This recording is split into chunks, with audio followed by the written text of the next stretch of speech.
Good morning, dear students. Welcome to SBL Memorial Academy YouTube platform. Today's our video for class 10, subject science, chapter 2, acid, bases and salts.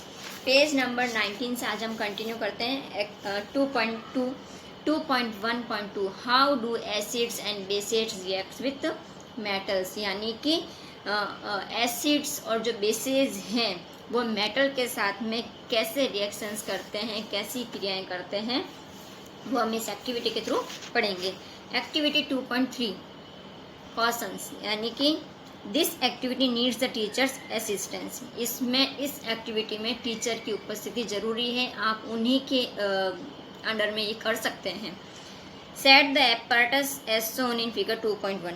Figure 2.1 में जो ये आपको नजर आ रहा है figure 2.1, इसमें जैसे ये उपकरण सेट किए हुए हैं ऐसे ही आपको ये उपकरण सेट करने हैं।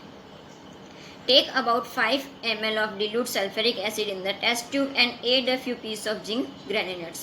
एक टेस्ट ट्यूब के अंदर आपको क्या करना है, 5 ml सल्फ्यूरिक एसिड लेना है और उसके अंदर क्या करने हैं, जिंक ग्रैन्युलस यानी कि कुछ पीस डालने हैं, किसके, जिंक के, ठीक है।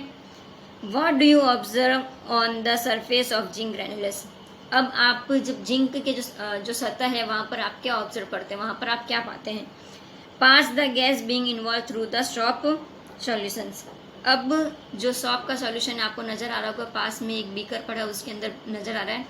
अब उसमें से क्या करनी है, आपको एयर पास करनी है। जब आप एयर पास करते हैं तो आपको ये बुलबुले नज़र आते हैं, ये देखिए यहाँ पर, ठीक है। Why are bubbles form in the soap solution, ये बबल्स क्यों बनते हैं। Take a burning candle near a gas filled bubble. अब जहाँ पर ये बबल्स बने हैं वहाँ पर क्या लेके जानी है, आपको जलती हुई मोमबत्ती लेके जानी है, ठीक है। What do you observe? अब आप क्या निरीक्षण करते हैं। Repeat this activity, इस एक्टिविटी को रिपीट कीजिए with some more acids like HCl, HNO and CH3COOH। इन सब के साथ में वापस इस एक्टिविटी को दोहराइए। Are the observation in all cases the same or different? जितने भी केसेस में जब भी इसको आप दोहराएंगे तो सभी केसेस में क्या सेम रिजल्ट आएगा या डिफरेंट आएगा। अब नेक्स्ट पेज पे आ जाइए। Note that the metal in the above reactions displaces hydrogen atoms from the acids as hydrogen gas and forms a compound called a salt. Thus, the reaction of metal with an acid can be summarized as। अब ये note कीजिए कि जो metal है, धातु है, वह क्या है, जो उसने रिएक्शंस किया है, जो उसने अभिक्रियाएं की है, उसके द्वारा जो हाइड्रोजन एटम्स था, यानी कि जो हाइड्रोजन के परमाणु थे, वो किस में चेंजेस हो गए, एसिड्स के साथ में हाइड्रोजन गैस के रूप में उन्होंने एक नया कंपाउंड बनाया, एक नया यौगिक बनाया है जिसको हम सॉल्ट बोलेंगे, यानी कि लवण बोलेंगे। और इसी रिएक्शंस में जो मेटल क्या बनता है, एसिड्स के साथ में वो क्या करता है, यानी कि ये अभिक्रिया करता है। इसको हम कैसे बता सकते हैं, एसिड प्लस मेटल्स, ठीक है। इन दोनों ने रिएक्शंस करके क्या बना, सॉल्ट प्लस हाइड्रोजन गैस बना है। Can you now right the equations for the reaction you have observe. अब इस इक्वेशंस के द्वारा हम क्या कर सकते हैं, इस एक्टिविटी को बता सकते हैं इसके द्वारा, ठीक है। अब आती है activity 2.4। Place a few piece of granulated zinc metals in a test tube. एक टेस्ट ट्यूब के अंदर आपको जिंक के कुछ टुकड़े डालने हैं। And 2 ml of solution hydroxide solution, और सोडियम हाइड्रोक्साइड सोल्यूशन, उसके अंदर 2 ml सोडियम हाइड्रोक्साइड का सोल्यूशन डालना है। And warm the content of the test tube, अब उसको गर्म करना है। Repeat the rest of steps as in activity 2.3 and record your observation.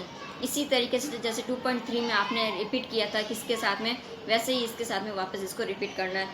The reaction that takes place can be written as follows. जो reaction आएगा वो उसको हम इस तरीके से लिख सकते हैं, ठीक है। कैसे, ये वाला जो दे रखा है इसमें, ठीक है। इस इक्वेशंस में हम इसको बता सकते हैं 2NaOH AQ plus ZnZnS and NaZnO2S plus H2G sodium zincate, ठीक है। You find again that hydrogen is formed in the reaction, however such reactions are not possible with all metals. आपने जो रिएक्शंस देखा और जो आपको ऑब्टेन हुआ है, सेम इसी तरीके से जो भी आप हर किसी मेटल के साथ में ये वाला रिएक्शंस नहीं कर सकते हैं। अब आता है how do metal carbonates and metal hydrogen carbonates react with acids. ये हम आपसे नेक्स्ट क्लास के अंदर डिस्कस करेंगे। Have a nice day, thank you.